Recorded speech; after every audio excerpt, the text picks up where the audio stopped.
Stool test, gut test, one of the most underutilized heavy health flexes you can do if you're on a GLP-1 medication, and yet nobody is talking about it. Doctors are not ordering them. So I want to give you this insider information as a nutritionist who specializes in GLP-1 nutrition in my own private practice and tell you why you should consider doing a stool test if you're on a GLP-1 medication. If we don't know each other, I'm Jessica Brown. I'm a nutritionist. I'm author of Beyond the Shot and The Loving Diet. I love bringing all this really cool GLP-1 research and GLP-1 information that isn't getting out into the world that you might find useful if you're on the journey. So let's talk about stool tests. Stool tests, gut tests, there's lots of companies that you can use to get a stool test. Why would you want to get a stool test if you're on a GLP-1 medication? Well, 6 out of every 10 people in the United States have long-standing issues with their gut of some kind, whether it be acid reflux, gas, bloating, occasional diarrhea, constipation, those things that you've had prior, you go into your GLP-1 journey with. Now, sometimes GLP-1 medications can make those things better. Sometimes they can make it worse, especially when we're looking at people who get chronically constipated on GLP-1 medications, or people who have reflux, people who have sulfur burps. And if you haven't seen my video on Ozempic breath, you should definitely check it out because that is also a video about long-standing issues that can be exacerbated by being on a GLP-1 medication. But the biggest piece of information that you can get from a stool test is understanding how your gut is working. Now, you may have gone to the doctor before with traveler's diarrhea, and they order a stool test to find out what kind of bacteria or virus is causing your traveler's diarrhea. This is not the same kind of test. Stool tests that I do in the functional nutrition world take a very broad look at the health of your gut. It's actually really fascinating information. People love finding out about their gut. Stool tests can look at microbial diversity, digestive secretions, bile acids, short-chain fatty acids. It can look at what kind of good bacteria you have or bad bacteria that you have. It's really useful for also helping you understand what kind of diet might be best for you based on what we're seeing on a stool test. It can also be helpful for understanding what kind of probiotics might be the most useful to you because not all probiotics are the same. And I find that people just don't know which ones to go on. And a stool test is a really great way of understanding it. It can also help us understand about things that impact your bowel transit, and that's really impacted when you're on GLP-1 medications. But the biggest reason I like running these tests is that some people don't want to be on GLP-1 medications forever, or their insurance stops covering, or they have side effects. If that is the case, one of the best reasons to consider a stool test is it can help with metabolic health. So our gut is really intimately related to inflammation around the entire body. And it's also really related to your metabolic health. There are a lot of things that we can look at on stool tests that I employ as a nutritionist that help improve my clients' metabolic health. The better your metabolic health, the better chances you're going to be producing a good amount of GLP-1 in your gut. Now, we don't know yet how to test someone's GLP-1. Those tests have not been invented yet.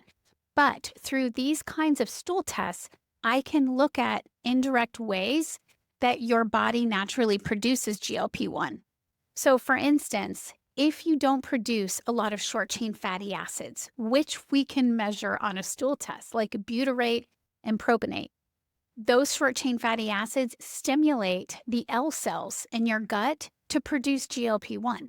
So if you don't have a lot of short-chain fatty acids, but we give them to you, or I give you a diet that helps your body produce them better on its own, will you produce more GLP-1? We don't know that yet, but it's the next best thing that we can do. So we can help you fire on all cylinders, every possible way to produce better GLP-1 in your own gut. And these tests are really effective for looking at that. The other thing is that I want to talk about is metabolic flexibility. People in the United States are losing metabolic flexibility at earlier and earlier ages. Almost 80% of the US does not have good metabolic health now. Now, once you lose metabolic health, it's really hard to get it back. And we're starting to see that happen at younger and younger ages. And it's due to things like genetics, environmental toxins, not moving your body, not having muscle mass, having a lot of visceral fat on your body, not having good glycemic control. All of those things promote metabolic inflexibility.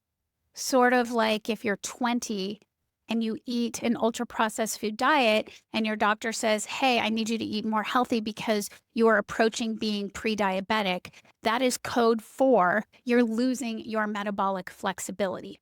Our metabolic flexibility is our ability to adjust to high sugars, low sugars, to maintain low inflammation inside of our body. And it turns out that these gut tests are really, really cool for helping me build metabolic health. And we do that by looking at what microbiome species are there, what kind of inflammation you have, how well your digestive secretions are going. All of these things relate back to metabolic flexibility. So when people say, I don't want to be on a GLP-1 forever, but how can I assure that I might be healthy after I'm off of a GLP so I don't gain all the weight back, so I maintain all of my metabolic gains while I was on a GLP-1 medication? The first thing I say is, well, of course, lifestyle. We know that. We know nothing replaces a healthy lifestyle where you're moving your body, you're building muscle, and you're eating healthy foods. But the second thing is that I say to my clients is, we got to look at your gut. We have to understand how your digestive system is working. We have to understand what kind of microbial species are lurking in your gut because there's things that we can do about them. Probiotics is a huge topic in my world, and a lot of people want to know, oh, can you tell me what kind of probiotics might be good for me and helping with my metabolic health? And I absolutely can do that when I look at people's stool tests. So how easy is it to do a stool test? Very. My favorite company that I use is called Diagnostic Solutions. I have no affiliation with them. I'm not a spokesperson for them. I just really like their stool test because they look at bile acids. They also look at short-chain fatty acids. Those are intimately related to GLP-1 production in humans. And when my clients order these tests, they get a stool kit shipped directly to their house. They don't have to do anything to prepare for the test. It's one stool sample and it's prepaid through FedEx. So all they have to do is gather the stool sample, put it in the little container, and then take it to a FedEx store, and it gets shipped back to the lab, and it takes about 10 days for those test results to come back. It is just an incredibly useful tool for looking at gut health. And we know that gut health is incredibly important, maybe even more so if you're on GLP-1 medications. And unfortunately, I just don't see doctors in the GLP-1 world ordering these tests, which is why people like me who are nutritionists, who sort of work on the natural side of things with diet and lifestyle, are really helpful. So, have you had a stool test? Did it help you? Have you had any noticeable changes in your metabolic health? I'd love to hear from you. And don't forget to subscribe. Take care.